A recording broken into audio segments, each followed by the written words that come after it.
Dito sa pagtuon sa pulong sa Ginoo ug atong basahon again patukuranan sa mensahe nining kabuntagon na sa Roma 5 no ana akong basahon sa New King James nga version. Romans 5:1. Mao ni atong topic, peace with God through Christ. Romans 5:1. Therefore, having been justified by faith, we have peace with God through our Lord Jesus Christ. Let us ask God first for wisdom. Father, we thank you for this beautiful morning. Thank you for giving us another opportunity, Ginoo, matudluan sa imong pulong. Aniya kami, Ginoo, naghalad sa among kaugalingon. Padayon natin ikaw mag-aumul ka namo, magatabang ka namo. Imong mga pulong among masabdan. Be our teacher today, Lord God, through your Holy Spirit. Continue to give us wisdom. Continue to give us understanding. Enlighten us. Open up our hearts and our minds. Or namong masabdan kini sa yano lamang nga paagi o nga makabatuno sa bunta kami gigong kapasidad matudlo kini ngadto sa uban. Hinaot kini makadasig kanamo sa padayon pagpangalagad kanimo ug padayon pagsangyaw sa kamaturon nga diha lamang kanimo makaplagan ang kapasayloan sa sala ug kasiguruhan sa among kaluwasan. Hinaot ikaw mahimaya usab sa among taliwala karon kini among giampo pinagi lamang sa ngalan ni Jesus. Amen. Peace with God through Christ. Duta karon sa pagtuon sa atong ning gisugdan miaging Domingo. Ug ngadto na ta sa main point ni Paul dinhi sa verse 1 sa chapter 5. Mao na ni ang yang main point dinhi ang we have peace with God. Having been, that's humana man ta gimatarong sa Dios, mao na ni karon ang resulta kay gimatarong naman kita sa Dios. Sa concept sa mga Jew, paguhan ko sa akong eyeglass. Bago or radical kayo ni nga news sa ilaha nga ang tao makabato nagpi sa Dios ug nga ang tao matarungon sa Dios by faith. Para sa usa ka Jew, this is very radical, very new para sa ilaha. Tungod kay nagdako man sila ni anang sistema nga righteousness by works. Balaod na ilang sundon. Kung makasala sila na ilang ihalad, mo na ilang nadak-an o nga ning abot si Paul, ning abot ang New Testament, nagpakamatay si Christ. Then ang message ni Christ, only faith, and you will be declared righteous. Dili na ang pagsunod sa balaod, dili na ang paghalad, only faith. And that's very radical, that's very new sa Jewish mind. Samot na pag-ingon nga, we have peace with God. Para nila ang Dios unapproachable, dili ma-access. Tungod kay ang makaduol ras presensya sa Dios, ang high priest ra unya once a year ra pagyod. You see? Morning sa early Christian church, it's very radical. O very new nga message nga na turn ang world upside down tungod niini. Og mao nang gipaluyuhan gyud og mga milagro ang pag-minister sa bago pa ang Christian church to prove nga gikan ni sa Dios. Mao pud ni kasagaran pod ang concept sa uban nga relihiyon. Magbinuotan ang tao, pinagi sa pagkamaayo sa tao, pinagi sa pagkarelihiyoso, or mupasar niini nga standard, mo ay ilang pagtuo nga mahimo na kang acceptable sa Dios kung nagpuyo ka niining morally accepted standard. Pero si Paul, giklaro ni Paul last Sunday pa lang sa chapter 3 ug chapter 4, faith is enough para tan-awon ug sentensyahan ka sa Dios, matarong na ka sa akong atubangan. Dili ang pagsunod nining balaod, dili ang pag-maintain niining ethical standards. Tanawon ka sa Dios nga buotan or maayo or acceptable na kasako. So, sa pagsangyaw sa truth nga ang kaluwasan is free, nga gihatag pinagi sa grace, unearned, undeserved, madawat pinagi sa pagtuo alone, mo nang di kayo masabtan sa mga Jews. How can that be? Nga nagdako man sila niining balaod. Niya karon pag-abot sa New Testament, faith is enough para dawaton ka sa Ginoo, dadon ka sa iyang gingharian. Nagdako man sila niya ng human achievements. Mao po'y gibasihan sa ubang religion, sa philosophy sa mga tao. I'm good, I'm religious. So dawaton jud ko sa Dios sa iyang gingharian. Wa man ko makig-away sa Dios, wa ko'y kaaway sa kalibutan. Ngano man nga dadon man ko niya sa impierno. See? Nagbuhat ko sa maayo, mga maayong butang, og naningkamot ko nga maayong mga butang akong gipangbuhat. Morning concept sa kalibutan. O morning di masabtan, dili kayo madawat sa tao, faith. O morning din sa Romans, chapter 3 pa lang, chapter 4, giklaro ni Paul, no human merit, dili pinaagis imong pagkamaayo, sa imong kaugalingong pagpaningkamot, pinaagi sa pag-maintain niining good behavior. Madawat ka sa Dios, ingnon kang maayo na kang tao. Faith. Because it's by grace. Mga nandiyo, faith. Enough ba ang faith sa kaluwasan? O enough ba ang faith pag-maintain niya ng kaluwasan? Muna yung mga question. Huwag mo nang importante sa usa ka Kristohanon, sa usa ka magtotoo, sigurado ka ba sa imong kaluwasan? O sigurado ka ba nga di mawagtang na ang imong kaluwasan? Sigurado ka nga magpabili na imong kaluwasan nga makasasala man ka, makasala pa man ka? Dili ba day required nga mag-maintain ta niining ethical standards? Yung ana ra ba day ka-simple, is faith enough? What about sa future nga judgment? Is faith enough? And ikabot na niya sa ending, timbangon ta sa Ginoo. Timbangon ang atong kinabuhi ng atong mga works. Enough na ba ang faith nga dadon ka sa iyang gingharian? Gunsa may imong tubag na ang Kristohanon. Ug mao ni ang giklaro ni Paul dinhi. Sigurado ba ang imong kaluwasan?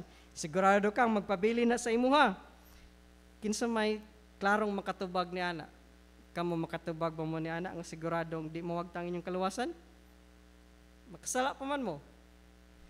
Ug mo ning giklaro din ni Paul, ug mo ning atong tun-an og salamat niini. At una, humana man ta gimatarong, having been justified, humana ta gimatarong. Ug ang pagkamatarong is by faith, you see? Kung nag-exercise na kag faith ni Christ, gideclare na ka nga matarong na ka. Tungod kay human naman kagisentensyahan nga matarong na ka. Yes, makasasala ka, pero ako nagsentensya nimo, kay imo mang gidawat akong anak, matarong na ka sa tong tubangan. Kay human naman tang gideclare nga matarong, ang resulta niya na we have peace with God. Peace. Ang atay kalinaw. Isiyang kaaway gusto magtisok, pirmi o doubt sa usa ka believer.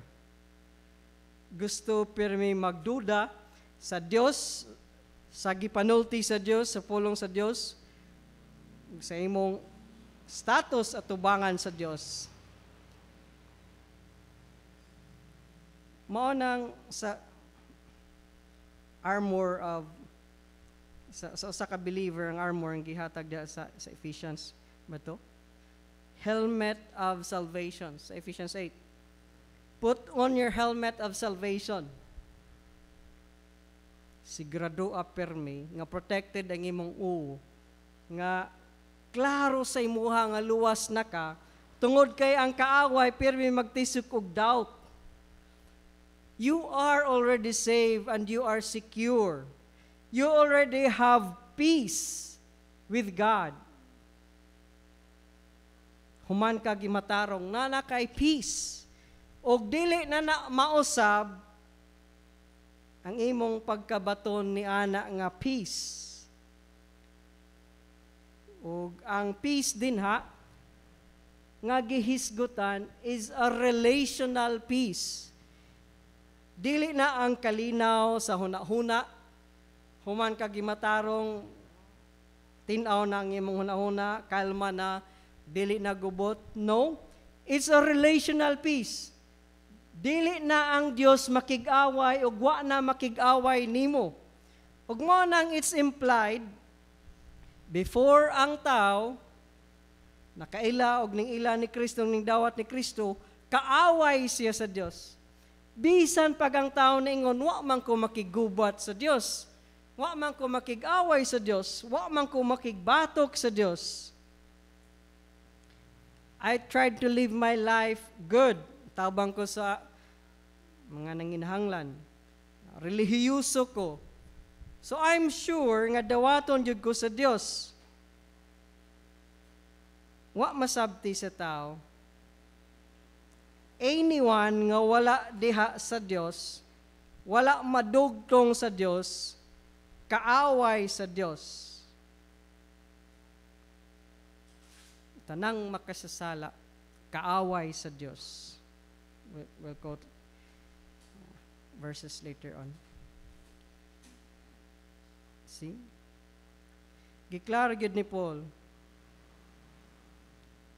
Siguraduha ang imong kaluwasan. Og nga kung klaro imong kaluwasan, klaro na jud ka nga luwas ka. Ang kaaway gustong mag-destroy sa imong testimony aron di pud ka mahimong effective niya nga instrument. But you already have this peace with God through our Lord Jesus Christ. You see? Not through being religious, not through being in a ceremony, procession, but through this person. Good morning, usa sa mga realidad, seguridad sa usa ka believer, ang walay katapusang kasiguruhan sa iyang kaluwasan tungod kay nakabaton naman siya kalinaw, pakigdait sa Dios. Secure na ang iyang relationship sa Dios tungod kay nakabaton naman siya peace. Pinaagi ni Ginoong sa Kristo. Pakigdait. It's not just kalinaw but pakigdait. Restored relationship. Reconciled. Mo na siya. Ang issue dinhi, dili ang feelings, dili ang kakalma sa hunahuna, kundi ang issue dinhi ang imong relasyon at tubangan sa Dios. Human ka gisintensyahan matarong na ka, we have this pakigdait kauban sa Dios. Na-restore ang atong relationship sa Dios. We are no longer at war with God. O dili na ta enemy sa Dios.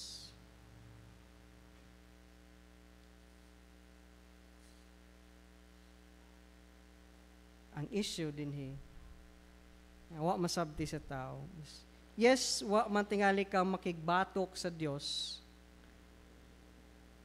But ang Dios man mo'y enemy nimo Kung ikaw wa kaila ni Kristo, wa ka madugtong sa Dios. Kay ang paagi ra sa Dios, pinaagi ra man ni Kristo. Si Jesus raman ang the way, the truth, and the life. There's no other way to God but only to pinaagi ni Kristo. O kung ang tao wala moagi ni Kristo, wa gyud siya madugtong sa Dios ug wa siya kaila sa Dios. Ug mao nang dili siya tao sa Dios. Kay dili man siya tao sa Dios, kay wa man siya moila ni Kristo, wa man siya madugtong ni Kristo, kaaway siya sa Dios. Bisan pag wala ka actively makig-away sa Dios, kung wa kay regard sa Dios sa imong life, wa ka magtagad sa Dios sa imong kinabuhi nining kalibutana, ang Dios mo'y nakig-away nimo, kay wa man ka mo ila sa iyang authority. God being the Creator, wala ilha sa tao, gi-acknowledge sa tao, o gi-worship sa tao. Bisan pagka ng tawhana, wala actively makigbatok sa Dios. Ang Dios may nakigbatok niya. Kay mahugman nga ang tao rebelde sa authority sa Dios. Ang tao nga wa magilawg sa Dios. Bisan pag pinakabutan siyang tao sa kalibutan, kaaway siya sa Dios. Kay bisan pagbuutan siya, di man gyud siya kapasar sa standard sa Dios nga gi-require para madala ka sa iyang gingharian. For all have sinned and fall short of the glory of God. All have sinned. All fall short sa glory sa Ginoo. Therefore, all is deserving punishment. Kay all sinned. The soul that sinned shall die. Even if pinakabuutan ka nga tao, kung wa ka mo ila ni Christ, wa ka mo acknowledge ni Christ, why bili si Christ sa imong life while naa ka dining kalibutana? Nagkinabuhi ka para ra sa imong kaugalingon with no regard. Malipay ba si Kristo nini? Nagpakita ba kog nag-ila ko ni Kristo? Nagsimba ba ko ni Kristo? Nag-worship ba ko ni sa Dios pinaagi ni Christ? Kung wala na sa imong life, bisan pag wa ka makig-away sa Dios, ang Dios daan mo'y nakig-away nimo kay mahugman kag rebel sa iyang authority. God commands because He is King and Creator. Ilhon siya. I-worship siya. Have no other gods before me. And then all sinners, kana na lang, diha na lang ta, remain na lang ta simple, all have sinned. Og tungod kay ang tanan man nakasala, wala may exempted, tanan kaaway sa Dios. Diha na lang ta, di na lang ta ng philosophy. Romans 1:18.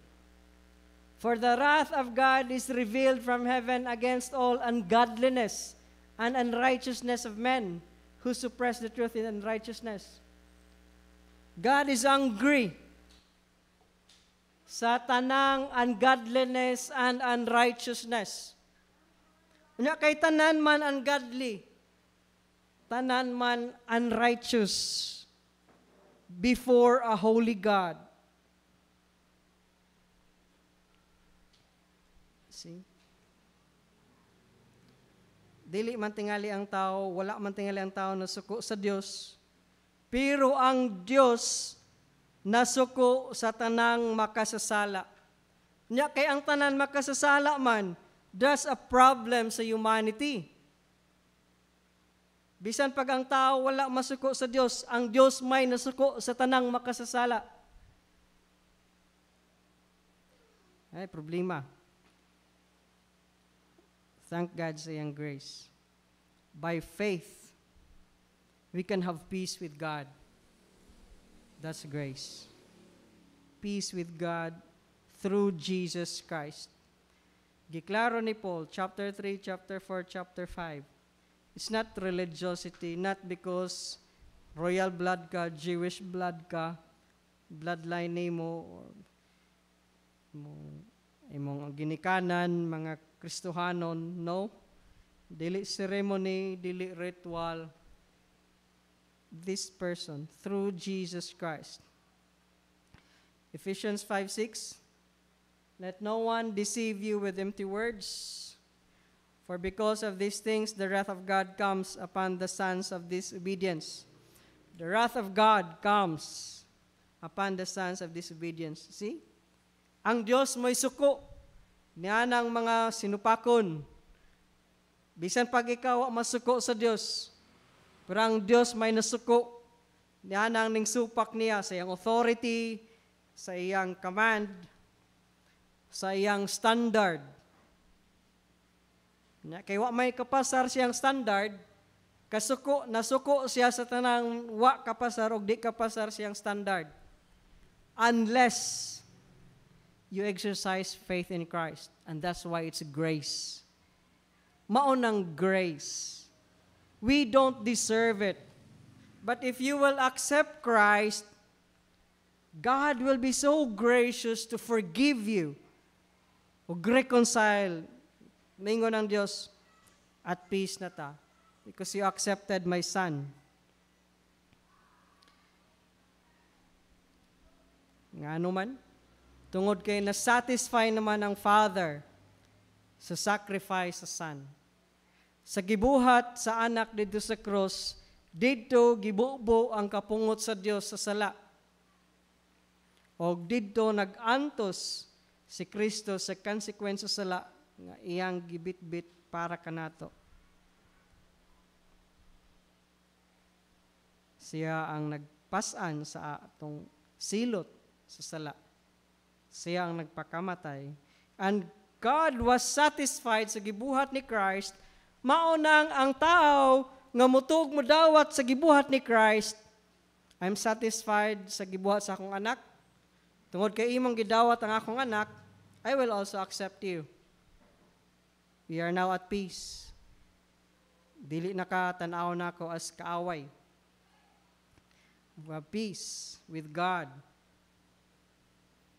Diha ni Kristo ang full payment. And then God was satisfied. Gibayran na ang price sa sala nga mo ang kamatayon. Ug mo nang sa Colossians 1:20, and by Him to reconcile all things to Himself, by Him, whether things on earth or things in heaven, having made peace through the blood of His cross. The blood of His cross was the payment. Because of the blood of His cross, we have peace. Munang na-reconcile ta, munang nanay peace, kay napasiguli naman ang atong relasyon. Pinaagi ni Kristo. And so, kung imong dawaton si Jesus Christ by faith, sentensyahan ka nga gimatarong tanaka, dili tungod kay buutan ka nga tao, kundi kay imong gidawat ang akong anak, ug nga nalipay man ko, na-satisfy ko sa gibuhat sa akong anak, mo nang dawaton tapog ka, ug dili na takaaway, balik na ang atong relasyon. Diha dayon mapasiguli ang atong relasyon. Diha po dayon magsugod ang imong growth into holiness, ang sanctification. O diha po dayon masiguro nga ang imong future nga kaluwasan, ang glorification, sigurado sab.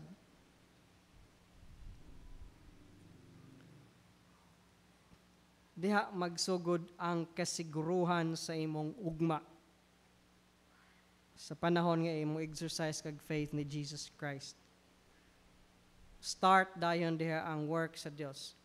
Reconciled, manang declared righteous, matarong na ka, then reconciled, suli at peace na ka, and then magsugod dayong process sa growth in holiness, and then ang ending ni ana, morning glorification, ang completeness of salvation, mo na'y ending sa work, sa trabaho sa Dios sa usa ka believer. But at the moment of faith, nakabaton kita peace kauban sa Dios. Ug dili na kita kaaway sa Dios. O nga sa Romans 8 pa, di lang kay di na kita kaaway, makatawag na pagyudtag intimately sa atong sa Dios ingon nga Daddy, Abba Father. See?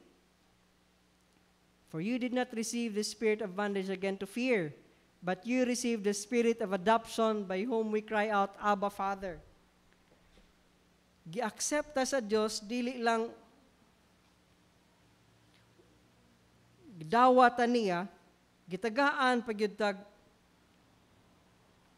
authority o opportunity nga mahimong intimate. And this is very foreign sa mga Jews nga mindset. Tungod kay para sa ilaha, layo man ang Dios. Ang high priest ra may makaduol sa presence sa Dios once a year ra pagyud. Kung naay mo duol nga dili high priest, patay diretso. But here, we cannot just approach God, di lang kay access, maka-intimate pag yun, Daddy. Makatawag niya Daddy. Abba, Father, kanang word nga Abba.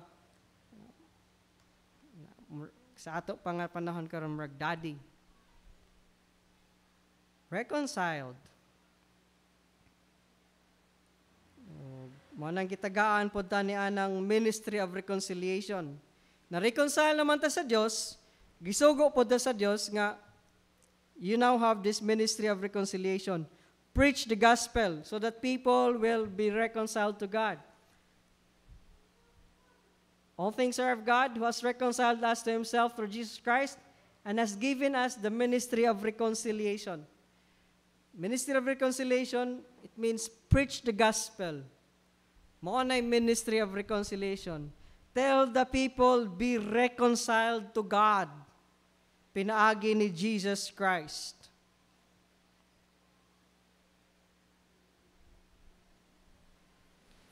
Now, ug ang point po din ni Paul, dili lang by faith madawat natong kaluwasan, makabaton tag peace with God. Even ang pagka-remain ni anang at peace is still by faith.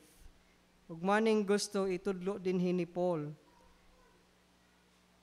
Si Jesus, dili lang ang nag-reconcile kanato. Unang gibuhat niya, di lang ang pag-reconcile nato kauban sa Dios, pero si Jesus po ang mag-maintain ni anang reconciliation. Mo nang part sa iyang work as our high priest, mediator between God and men. Siya ang sigig mediate kanato ngadto sa amahan. Father, ako na nang gipagkamatyan. Ako na nang anak. That's part of his priestly work. Pag-mediate para kanato, padayon og mediate. See, 1 John 1:7. But if we walk in the light as he is in the light, we have fellowship with one another. And the blood of Jesus Christ, his Son, cleanses us from all sin. Cleanses us, that's present tense, padayon og hinlo si Kristo. Sa dili lang pipila ka mga sala, kundi sa tanang sala. Pirmi og hinlo nato si Christ. Ang iyang pag-minister nato as our mediator, pirmi. Sige siyag mediate ka nato. Mo nay iyang high priest nga work. Ang work sa priest, tigtaliwala sa Dios ug sa tao. High priest siya kanato karon to sa iyang amahan kauban. He's working as our high priest. Ug padayon siya og cleanse, padayon siya hinlo kanato sa tanan natong kasalanan. You see? Makasala man ta, pero si Kristo padayon og hinlo sa tanan natong sala. Mao nang grace. Mao nang grace. Kay moabot pod ang panahon nga iya man ang kumplituhon. Na may completeness of salvation. Diin tangtangon unya ang sin sa atong being, i-remove ang sin sa atong being. Sa pagkakaroon, naapatay sinful nature. Sinful nature, naapa sa atong being. One day, it will be removed. And that's part sa completeness of salvation. See? Continual cleansing, continual mediation, padayon nga paghugas kanato gikan sa atong mga sala. Nag-maintain sa reconciliation. So you see? Dili lang at peace na ta sa Dios, padayon pa siya ginlo kanato, padayon pa siya reconcile. Padayon siya ang nag-maintain niya nga peace. Dili kita ang nag-maintain sa atong peace kauban sa Dios.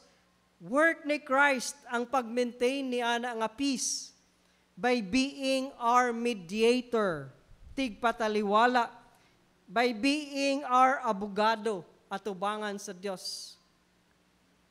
Iyang trabaho ang pag-maintain ni ana nga peace. Siya na ang atong abogado. Naanatay tigpanalipod at tubangan sa Dios tungod kay naa may tig-accuse. Ang kaaway sige accuse, imo ng anak kasala na pod. Salamat nga naatay abogado at tubangan sa Dios. Ako naman ang anak. Ako na nang gipakamatyan.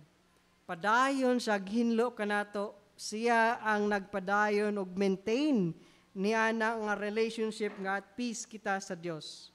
See? O hangtod kano sa aman mag-mediate si Christ. Hangtod siya buhi kay part naman na sa iyang work. Eternal man si Christ. So eternal ang iyang pag-mediate. Mao nang sigurado kagyud sa imong kaluwasan. Kay si Kristo sa walay katapusan mag-mediate man sa imuha. Hangtod siya buhi, unya kay di naman siya mamatay, padayon siyang magpatiliwala kanimo at tubangan sa Dios kung naapay sigig akusar. See? Di lang ka one at peace with God, we have now peace. Have there is present tense. Padayon ka nga at peace na with God. Naapod ning mediatorial work ni Christ. See? Di lang ang imong status nga nakaangko na kag malinaw na nakipakigdait sa Dios. Si Kristo, parte sa iyang trabaho, ma-maintain ang kanang imong pakigdait sa Dios. Unsa pa may imong dudahan sa imong kaluwasan? Nga si Kristo man ang mag-maintain, dili man ikaw, naa ba kay mabuhat, kasala pa man ka, pero si Kristo padayon man nagpataliwala o padayon naghinlo, cleanses us from all sin. Ephesians 2:4, He is our peace. 14, He Himself is our peace, who has made both one and has broken down the middle wall of separation.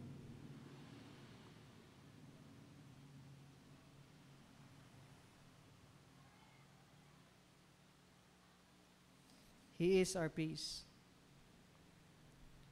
As long as buhi si Kristo, He is our peace. Tungod kay ang Dios na satisfy man sa gibuhat ni Christ dito sa cross. Unang mapasaylo ang atong sala, kung atong dawaton sis, munang you are at peace. Nothing can change that relationship. So for anyone nga maingon nga you can lose your salvation, two things. Kung imong tuuhan nga mawagtang pang imong kaluwasan, una, wa ka magtuo nga enough ang gibuhat ni Christ dito sa cross. Wa jud ka magsalig sa cross ni Kristo. Past, present, ug future ang effect niya na. Tungod kay mawa pa man imong kaluwasan, so dili effective ang cross. Kaduha, wa po ka magsalig sa work ni Christ karon as your mediator. Imo bang dudahan si Kristo? Now, it's not just that. Let's go to verse 2 sa Romans 5:2. Gisigurado gyud ni Paul, and I hope we can learn from this. Tungod kay naaman gihapon karon kaning conditional salvation, no? O malig-on unta kita niining pagtulunan, kasiguruhan sa atong kaluwasan, ug nga dili mawagtang. Now, sa verse 1, dili lang kay natay peace sa Dios. Lastly, this thought, grace gihapon, verse 2, Romans 5:2, through whom also, that is through Christ, also, we have access by faith. You see? Diha lang sa kutob. Pinaagi ni Kristo, we have access. Access sa Diyos by faith. Wow. Nindot nang mabasa natong verse 1 niya, ilaho sa verse 2. Verse 1, having been justified by faith, we have peace with God through our Lord Jesus Christ, and through also Jesus Christ, we have access to God by faith. And this is also mind-boggling sa Jew, access to God. You see, nagdako sila nga layo ang Diyos. But by faith, ingon si Paul, anyone, even if you're not a high priest, you can have access to God. This is morning radical og new para sa Jew. By faith, pinaagi ni Kristo ang tao na may access sa Diyos. Ang gidak-an man gud sa mga Jews. Bisan pag naa na tong tabernacle, ug naa na ang temple, naaray kinutuban asa makaduol ang mga tao. Ang mga pare, mas duol-duol makaduol sa Holy of Holies. Pero di gid kasud, ang high priest ray makaduol sa presensya sa Dios sa Holy of Holies, kausara pod sa usa ka tuig. Unya magdali-dali pag yung gawas, kay kung masayop siya, patay man siya diretso. Access sa Diyos is very difficult para sa Jew. But here, ingon si Paul, through Christ, also we have access to God by faith. Anyone now can call God and even call Him Daddy, Abba, Father. Wow! Unsa na lang gid na nga grace. Kung sa una, gidid-an sila og murag layo ang Dios. But now, because God is a purpose, niato nga tayong panahon sa Old Testament. Kay gusto matudlo sa Dios, panahon pa sa Old Testament, unsa siya kabalaan, ug unsa ang tao ka-unworthy ug ka-unclean ug kadaotan. Nga unless ang Dios mag-work, ang tao di gyud kaduol sa presensya sa Dios. Mo nang point sa Dios sa Old Testament. Man cannot approach God because God is utterly holy and man is utterly sinful. Unless God mag-allow, unless ang Diyos mag-allow, high priest, and that's grace. Now, natudlo na nga truth, God is very holy, man is very sinful, na mag-mediate, and that's the work of the Messiah, work of the high priest, to bring this sinful man to God's holy presence. Mo nang gibuhat ni Christ. We now have access to God through whom? Through Him. That's through Christ. Ang tao karon makaduol na sa presensya sa Dios. Nanay access sa Dios by faith. See? We have access by faith. Natay access sa Dios by faith. Kung sa una, dili maduulan, tungod kay wala pa magpakamatay ang Messiah, wala pa'y naghalad, wala pa'y nahimo para sa humanity, nga masatisfy ang amahan sa iyang justice. Human nga nabuhat ni Christ, na-satisfy ng amahan, ang tao na nai-access sa Diyos by faith. And again, that's grace.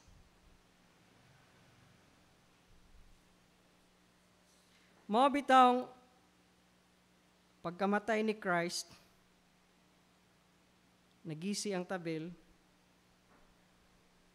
dito sa temple to tell the world, wala na ang tabon sa Holy of Holies. Men can now access God. Mabitaw ang writer sa Hebrews 4:16, nag-encourage na sa mga tao, let us therefore come boldly to the throne of grace. Ang mga tao gi-encourage na nga moduol na sa presensya sa Dios. Dili lang kay high priest ra ang moduol sa presensya sa Dios. Anyone nga nag-acknowledge ni Christ, come boldly to the throne of grace that we may obtain mercy. Hebrews 4:16. Come boldly to the throne of grace that we may obtain mercy and find grace to help in time of need. Before pa nagpakamatay si Christ, dili sila kadool. Unsa may ilang makitaan, kung sila mo dool sa presensya sa Dios, dili grace, dili mercy, mungadto sila sa Holy of Holies, dili sila high priest, ilang makitaan ang kamatayon. Unsa na lang gyud ang sa Old Testament nga sugo sa Ginoo. Before pa gani ang high priest makaduol, napay daghang ritual pag sanctify siyang kaugalingon. Niya mga tao pa nga musimba, maglimpyo po silang kaugalingon pug pila ka days. Hasta ang high priest usa pa moduol. Human si Christ, pagpakamatay ni Christ, Matthew 27. Then behold, the veil of the temple was torn in two from top to bottom, and the earthquake and the rocks will split. Top to bottom because it's from God, ordained by God, planned by God. Siya ang naggisi sa tabil, kay siya ang naghatag og grace, maka-access na mo because my son nag-satisfy ka nako. I will give you grace to come on my presence. See? Salamat niya na nga grace. Maka-access na ta sa Dios. Morning, just Hebrews 10:19-22. Therefore, brethren, having boldness to enter the holiest by the blood of Jesus. See? Anyone now can enter the holiest by the blood of Jesus. Dili lang kay high priest na. Ug nanay boldness ang believer by a new and living way which He consecrated for us through the veil that is His flesh. Ang new and living way nga ang tao maka-access na is by His flesh, that is by Christ. And having a high priest over the house of God, let us draw near. See, gisugo na ta, let us draw near. Kay we already have a high priest. Let us draw near.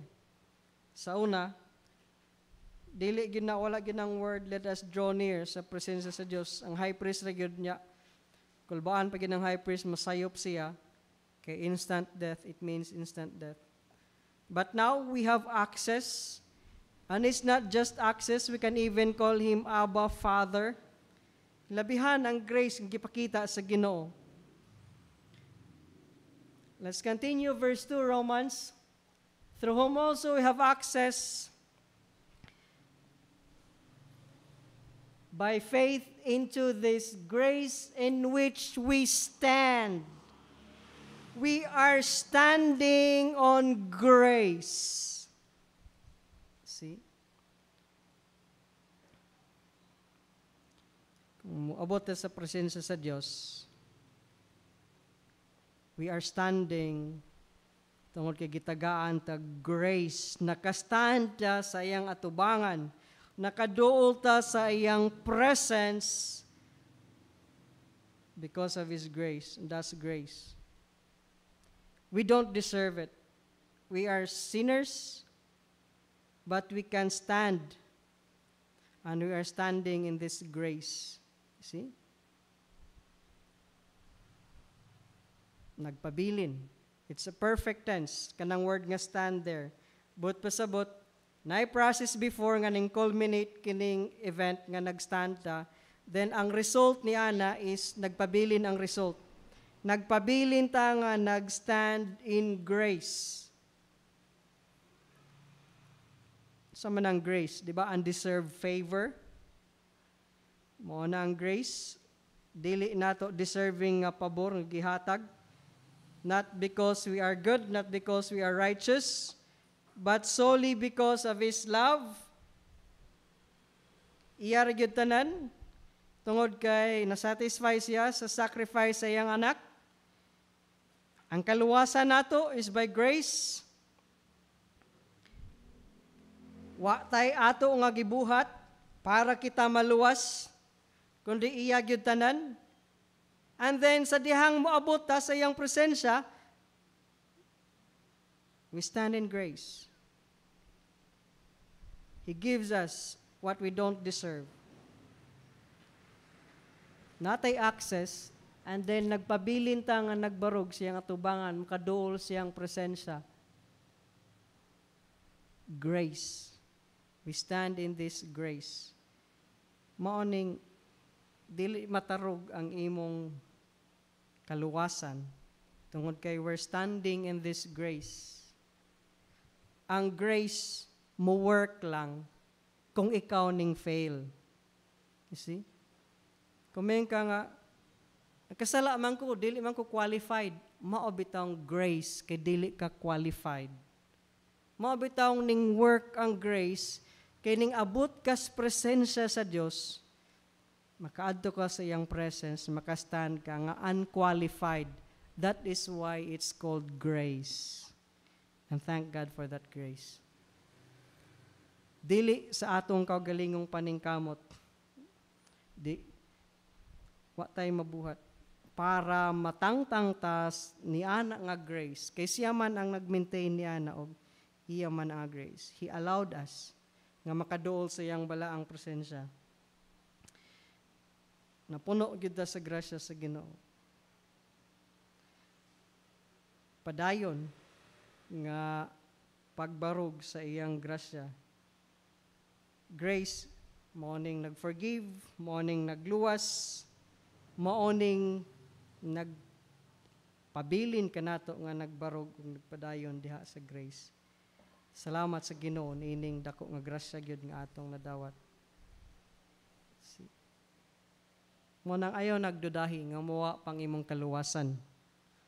Tungod kay you're standing in grace. Mo bitawng gitawag og grace kay dili ka deserving. Mo bitawng gitawag og grace kay makasala pa ka.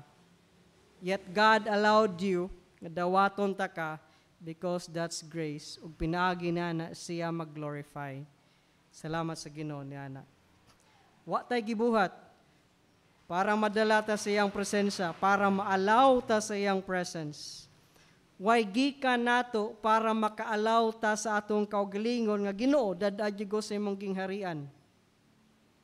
It's all His grace. This peace is by Christ, and that's grace. Justification first is by Christ, by faith, and that's grace. Maintaining that peace, that justification, manang pag-stand is also by grace. Salamat sa Ginoo nining madagayaon kaayo nga grasya. So ayaw na pagduda nga mawagtang pa ang imong kaluwasan.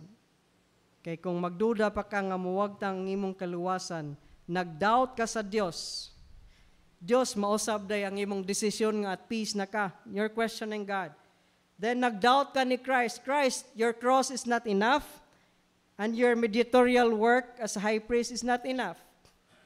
And then, ang Holy Spirit po nag-doubt, you cannot keep us. It's an insult to the Trinity. The truth, kiklaro ni Paul, sigurado ang imong kaluwasan. Now, ang question, nadugtong na baka sa Diyos pinaagi ni Kristo? Imo bang gidawat, giila sa Ginoong sa Kristo? Acknowledge Him. Let Him be a part of your life. Dili lang kay sa Sunday life nimo. Kundi of your everyday life, tagda ang Dios, tagda si Kristo. Let us pray. Father, sana lang giday kadako sa imong grace. Imo kaming gidawat o Dios. O ikaw nagpabilin kanamo pinagi sa imong grasya. Wala gay nimo gihikaw ang imong bugtong anak para kami maluwas ug mapalit. Samot na Ginoong wa kay hikawon aron magpabilin kami diha kanimo. Salamat ni ining grasya sa kaluwasan, kapasayloan sa sala, pakigdait kanimo. Ginaotamahan magmakugihon kami ni ining trabaho sa reconciliation, Lord. You have given us the ministry of reconciliation, so help us, Father, to preach your truth, to tell the world to be reconciled back to you through Jesus Christ. Bless this church as we continue to endeavor, Ginoo, sa pagpakailap sa Ebanghelyo. Kinamgian po, pinagilamang sa ngalan na Jesus. Amen.